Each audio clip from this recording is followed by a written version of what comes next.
All right, well, I just got this transformer in the shop right here, and I want to give a big thanks to my viewer Jonathan DeWitt for offering this unit up for me.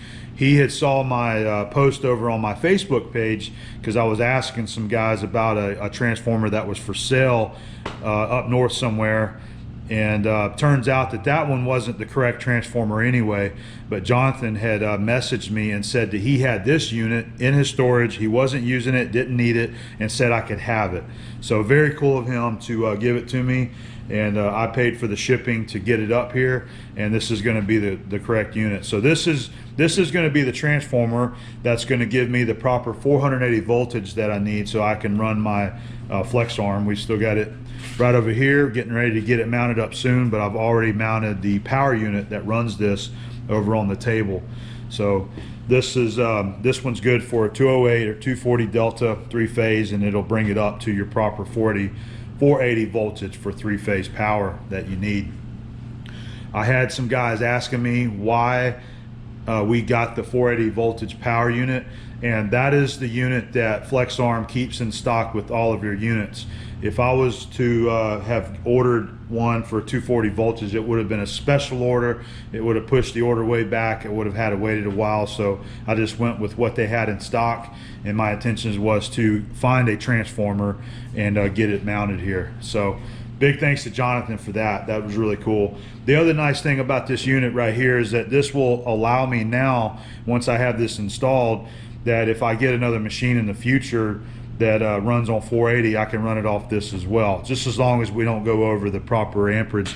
This one's rated at 34 kVA, so even if you was to get this mounted up, you know, and you've got multiple machines, you know, you could have it set up to where this is only running one machine at a time. But very cool that I have this capability now.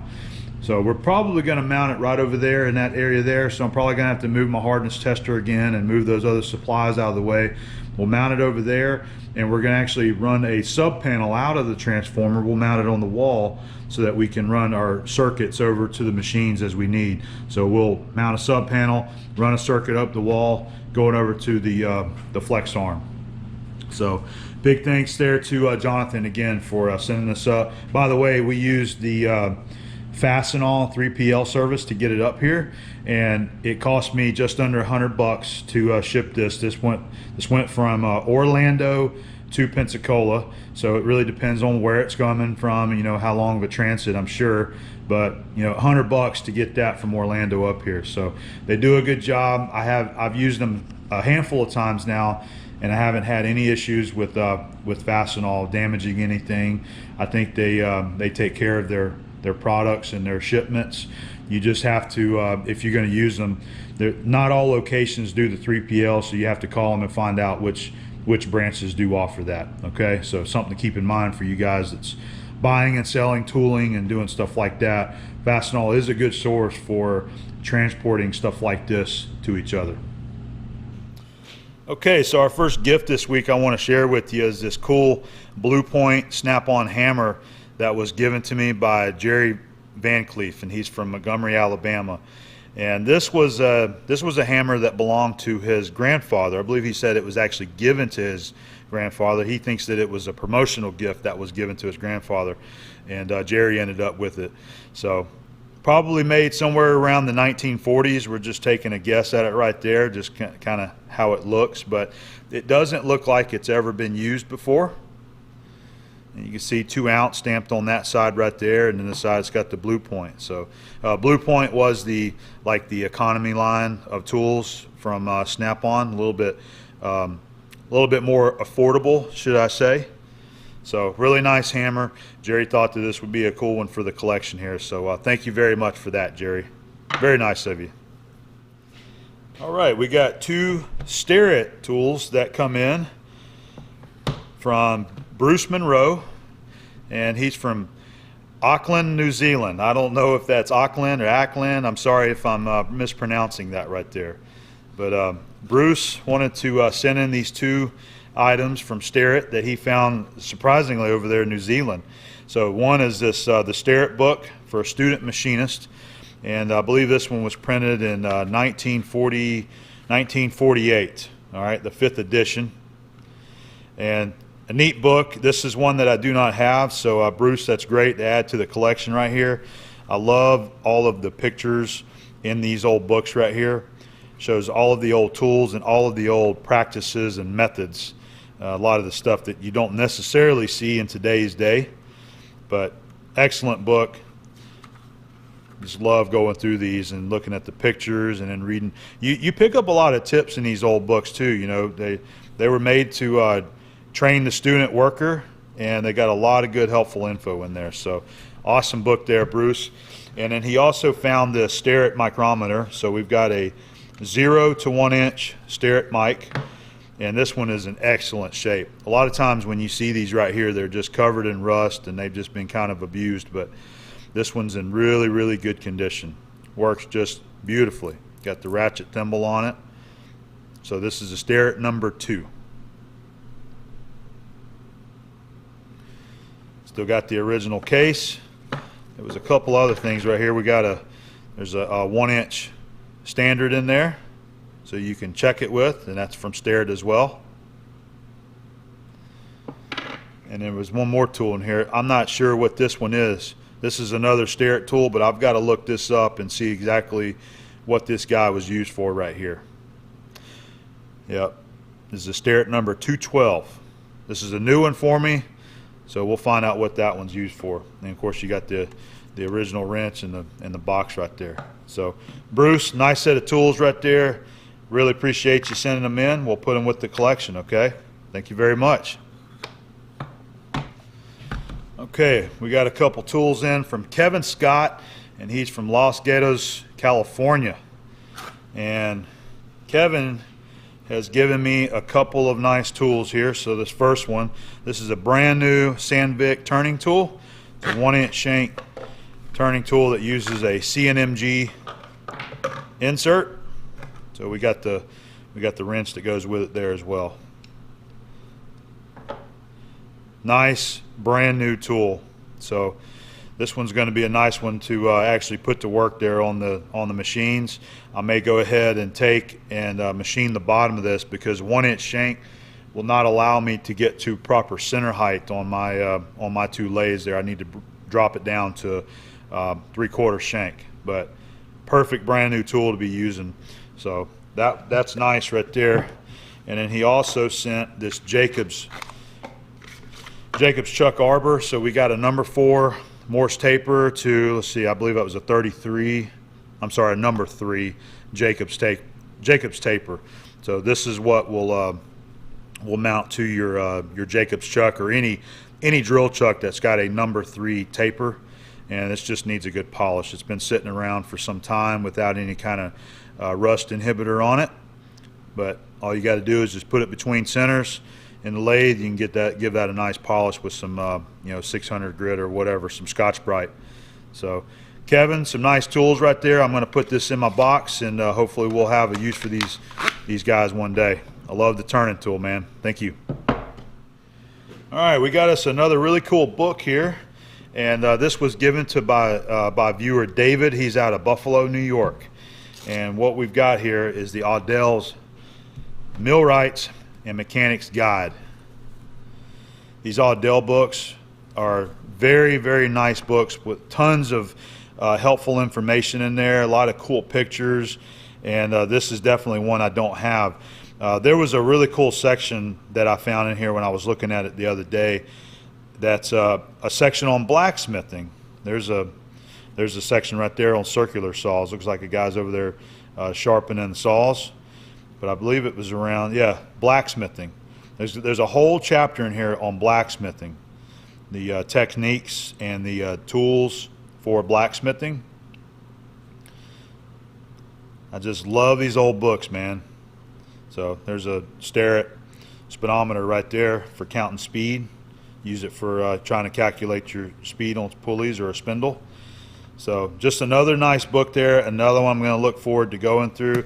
I love whenever I get these books that I don't have. I put it in there And in the evening time when I'm sitting in my chair, I love to go through these and read them and check them out.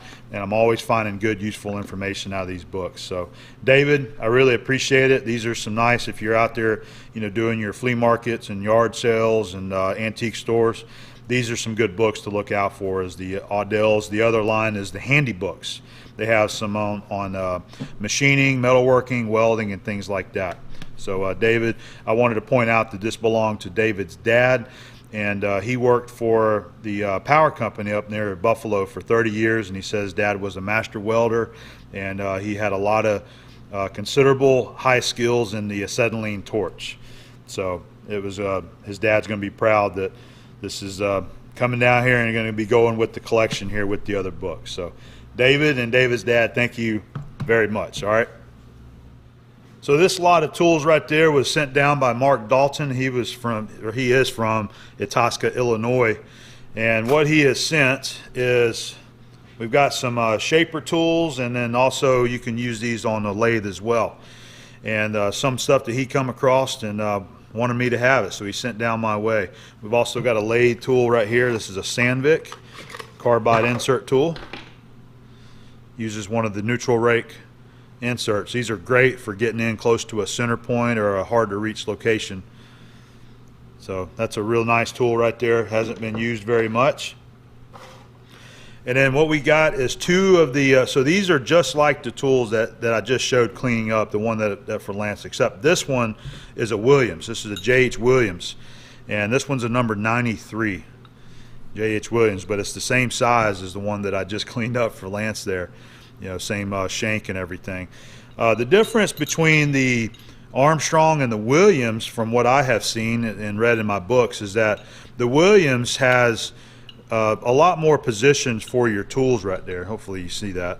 You can see the serrations in the bottom right there, and you've got the matching grooves underneath it right there where it locks in. So you've got a lot of different positions that you can mount this in, except for just your I guess it would be four different positions on the Armstrong tool. So looks like Mark's already spent some time cleaning these things up, or somebody has. They put them in a blast cabinet and got them cleaned up. But this one's it's in good shape. There's nothing wrong with it at all. I'd put a polish on it like I was showing before. And this one right here, I don't know what make this is right here, because the whatever maker's mark might have been on it, you can't see it. It looks like there might be a number stamped right there at the end. I can't tell what that is though. So this is a unknown make tool holder, but it's very similar with as in the Williams. You just have less positions there for that to go in. So very cool. And then these are a couple of the gooseneck tools right there, and these are also used in the lathe. I think that's primarily where these are actually used. And I've got one of these in a cabinet. I actually used this when I had the Sheldon shaper. But you put your tool in there and then you screw this guy in there to it to help support it. But with the gooseneck arm right there, you get a tool that helps eliminate any kind of chatter. So Armstrong, this was a number S52. I think this is the same thing right here. Yep, there's two of them, S52. So nice set of tools, Mark. I appreciate you sending them in. This one's going to be useful as well. Probably going to go ahead and we'll remark it so that I have the actual part number on this thing, and I'm going to recut the bottom of this so that I can actually use this over on my two lathes. So nice stuff, Mark. I appreciate you sending it in. All right, I got a couple new tools in. I wanted to mainly I wanted to share what this guy was right here, but I made a purchase over at KBC Tools. I wanted to get some more Allen wrenches in here because seems like I'm losing my Allen wrench. I'm misplacing it. I also wanted to pick up another set of transfer punches. So while I was at it, I picked me up another one of these Sure Shots right here, and this is really what I wanted to focus on, because I get a lot of guys that ask me in my videos what this is and where you can buy it. So again, I bought this from KBC Tools. This is a good place you can go and get it. This is made by Milwaukee Sprayer, and it's called the Sure Shot. So you can put pretty much anything in this that you want, as long as it's not a corrosive like an acid or something. And pressurize it, and then you can spray it. So it's great for cleaners, different kind of lubricants and things like that. You can even put light oils in there if you want to. So what I wanted to do with this one, I wanted to use this one just for my CRC SP300 rust inhibitor. So I'll label it on here what exactly this is, and that's what we'll use it for. I got another one right here that I bought last year, and this one actually, the ID Red, this is a fast evaporating solvent degreaser from Zep. That's the stuff that I use, and that's all I use this one for right here. And then I've got a couple more up on the shelf. One is for WD-40, and another one I've got another type of rust inhibitor in that I use as well. But I wanted to share this because everybody's asking about it. So you can get this over at KBC Tools. They're going to run you, if you get it when it's on sale, you can usually get it for under 50 bucks. Normal price is going to run you closer to $60 for one of these things. But if you take care of it, these things will last a long time. They are rebuildable. You can get these tips for it. So all this stuff on here is replaceable. You can buy a little rebuild kit that'll come with a little needle valve and all this stuff that you need, because there'll come a time where eventually this stuff is going to start wearing, but really easy to replace this stuff. So all you do is just take the cap off right there, and you put up to 32 ounces of fluid in here, and then screw the cap back on, and then just use a regular air chuck to fill it up. No more than 200 psi. I just fill it up with whatever line pressure I have in my tank. I think it's around 125 psi. So this is what comes with it, just so you can see a more exploded view of all of the components for the Sure Shot. So good, helpful tool to have around the shop. Pick you up a couple, man. Put something like a rust inhibitor in one, and then put some kind of cleaner in another one, and it's super nice, handy to have around here. So I'm going to go ahead and fill mine up with the SP300. I'm just going to transfer some of the SP300 over into this bucket right here. This is a cleaned out bucket, and then we'll use this to transfer it into the can.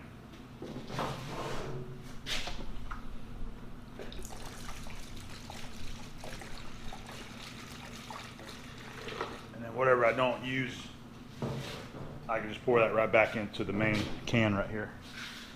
On my cleaner, I use one of these cans right here. This is one of the Just Right safety cans, and I love it because it's got a sealed lid right there. It's got a cork gasket. The only problem is getting it from a 5-gallon jug into this is kind of a pain.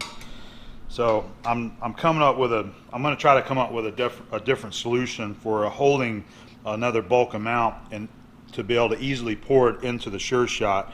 They actually make a plastic container, Sure Shot does, that you pour everything into, and then you stick it into this hole and then fill it up that way. And I need to see about maybe getting a couple of those around here. I just haven't never looked into them. But then this is just how I do it right here. Put the funnel on and pour it in there, and just monitor it. Make sure that you don't. I'm dripping it there. It's another thing about it with this stuff.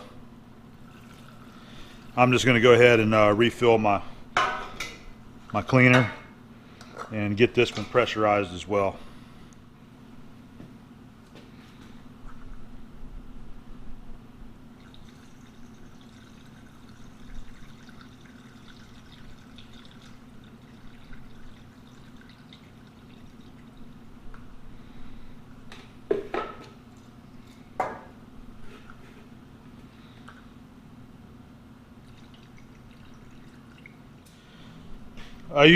What I do, since I don't have an actual measuring container, I usually look in there, and the tube that goes across this canister, I usually fill it up to where it's just below that. So I don't know, down to about right there is about where it's at. So we've got her filled up now, and we'll go ahead and put our cap back on it and just snug it up a little bit.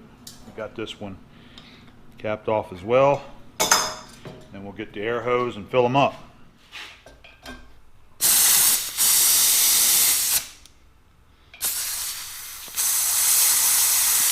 This little air chuck right here doesn't do a very good job, but if you leave it on there,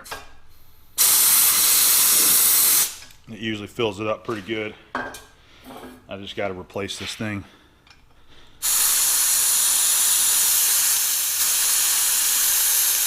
That's got 100 pounds in it. So there's our cleaner.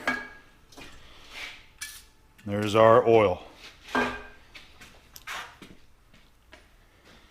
Here's a good example of something I'm going to be using the SP300 on. I was going through this earlier, and I had to find a gear cutter to help my buddy Lance out. He's got a gear that he's working on down there, trying to repair.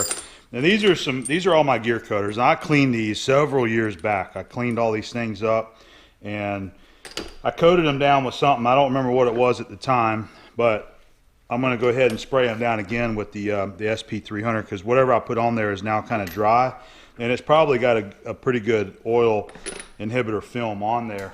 But I'm just going to take and coat them down. I'll probably move these things around a little bit, but just kind of giving you an example there of what this SP300 can be used for, and also using it in the Sure Shot right there. So when you're cleaning up some tools, no matter what tool it is, you can take it and just, you see the fine mist that it puts off, so you're not really wasting it so much, and it covers it real good. So that's what I'm going to do. I'm going to coat those things down real good, and then we've got one more we'll do. Well, those new tools we just got, we'll go ahead and shoot those with some oil as well.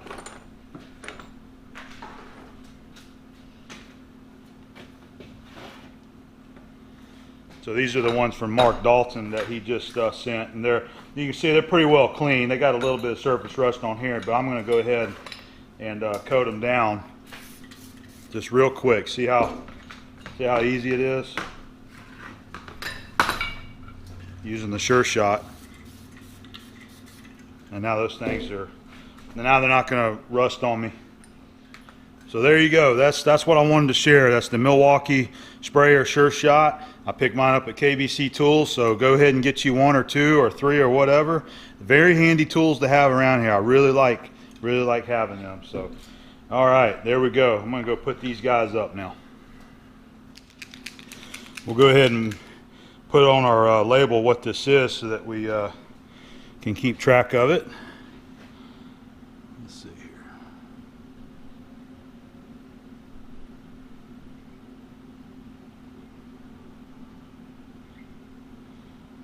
CRC, and we're going to put S P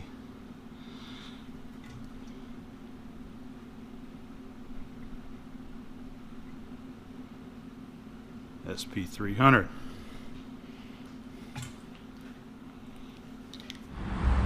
Wanted to give you a peek at some of my latest Vises that I've been picking up here. 4 of them I just brought back from Lance's place down in High Springs.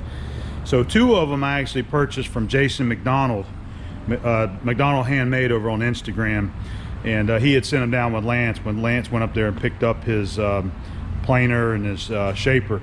So we've got right here we've got a Reed 104. I'm sorry, 104 and a half. This is a Reed 104 and a half. This is one that I got from Jason McDonald right here. This was one that he had, and he gave me a really good purchase on that. Really good vise. It's been well used. So I bought that one from Jason, and I also got this Reed 103 right here. I always love this style of Reed. It's got the 4-hole pattern on the base, on the flange there.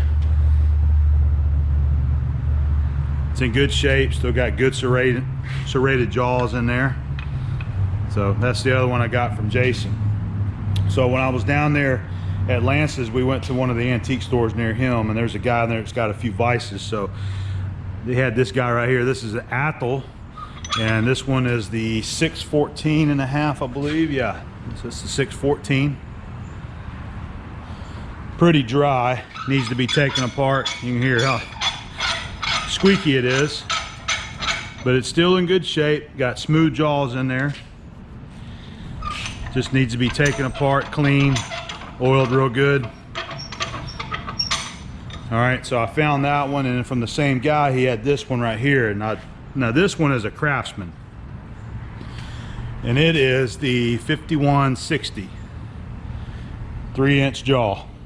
with the swivel base, and I just love the look of this vise right here.